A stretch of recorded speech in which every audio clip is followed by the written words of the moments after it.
Tayo ng ating egg sandwich. Meron na tayong konting black pepper, salt. Ito, pipisain ko lang tong egg yolk. Iniwalay ko yung egg whites.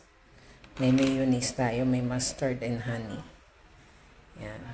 Durugin lang muna natin tong ating egg. Mas maganda yung dinadurog lang yung yellow. Bubukurin mo yung white. Mas maganda yung result niyan. Tapos ihulog na natin ito. Yan, lagyan na natin. Lagyan tayo ng konting mayonnaise. Yan. Tapos, ating mustard para may kulay din. Shake na natin. Yan. Konti lang.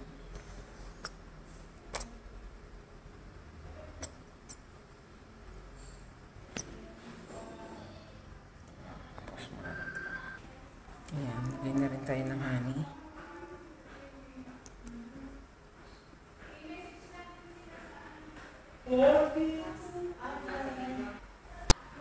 Yung ating egg sandwich spread.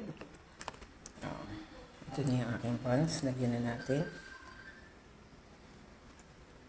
Diba? Okay yan. Lagyan natin sa toaster. Yan. Apat na buns yan eh. Ayan. I-arrange na lang natin yan sa ating toaster. Ayan. Nalagay ko na yung ating tatlong buns na may egg sandwich spread na ginawa ko. Ayan. Paano lang muna natin. Ayan. 9 minutes lang. Painit natin ng gusto. Ayan. Tatakpan na natin. Toast na yan ating egg sandwich spread natin to with mini burger buns. Ay, hindi pala mini burger buns na yan.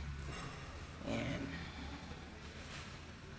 Spread sa burger buns. Ayan.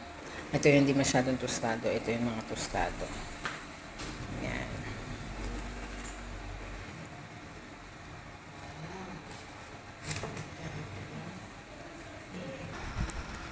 Yan, you eat na.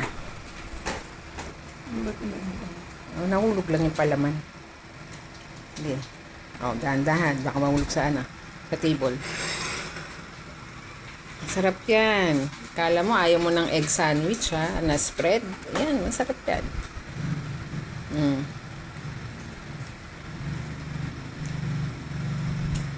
Yummy, ma. Yummy. Isa lang ang kainin mo, ha?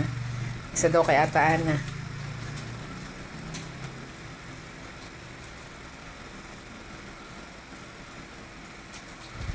Ilan din ng tubig. Di ba dinadampot mo talaga yung na masarap yung palaman, no? Bagong gawa eh.